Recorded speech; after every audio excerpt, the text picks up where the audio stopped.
एक बार गदाधर भट्ट जी का बहुत बड़ा यश फैला हुआ था। जब वो सत्संग करते तो हजारों लाखों लोग सत्संग का आनंद लेते। तो उसमें एक कल्याण सिंह नाम के जमींदार धनी मानी आते थे। अब सत्संग में संयम की चर्चा होती, तो जब से सत्संग सुना उन्होंने अपनी पत्नी से बात नहीं किया। गृहस्थ धर्म का जो संयोग है उन्होंने बात ही नहीं की। पत्नी ने देखा कि हमारे वर्षों होते जा रहे हैं और हमारे पति हमारे हाथ से गए। यद्यपि उनके सौम्य बर्ताव, बड़ा साधुता का बर्ताव, पर वो काम से पीड़ित होकर के हमारे जीवन में आग लगाने वाला एक गदाधर भट्ट जी हैं। अगर ये कथा ना करते तो हमारे पति का स्वभाव ना बदलता और हमारा जीवन गृहस्थ धर्म नष्ट ना होता। देख लेंगे हम इनको। और वो जमींदार धन था।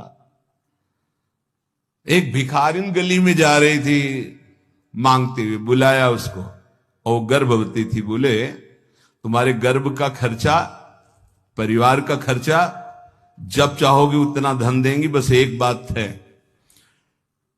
उसने विचार किया कि अगर गदाधर भट्ट पर अश्रद्धा हो जाएगी तो मेरे पति पुनः वापस हमें मिल जाएंगे, क्योंकि उन्हीं की बात पर वो आकर के ब्रह्मचर्य रह रहे हैं, संयम से रह रहे हैं।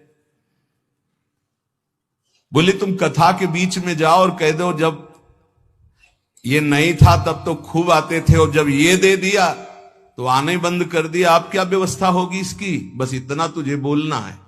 वो जानती थी इतना बोलेगी कि लाखों की अश्रद्धा हो जाएगी। खूब सत्संग का रंग जमा हुआ था। इतने में वो आई और ऐसे सामने खड़ी हो गई। सब लोग आश्चर्यचकित। थोड़ा अच्छा कपड़ा पहना दिया था उसको। उसने कहा महाराज अब तो प्रवचन में लग गए, जब गर्भ नहीं था तब खूब आते थे और जब गर्भ रह गया तो अब आए नहीं, इसका पालन कौन करेगा। बोले आराम से बैठो, जिसने गर्भ दिया अवश्य पालन करेगा, हर व्यवस्था होगी। बिल्कुल, वो तो कोई आश्चर्य उनको नहीं हुआ।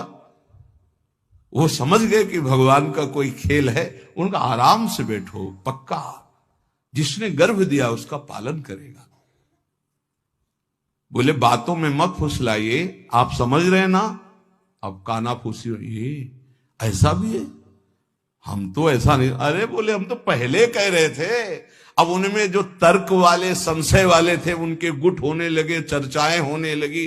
अब हाहाकार मच गया। तो कुछ तो ऐसे भक्त थे जो प्राण दे दें तो उनका ऐसा हो ही नहीं सकता, ऐसा नहीं हो सकता। वो एकदम पागल हो गए कि ऐसा नहीं हो सकता। इसके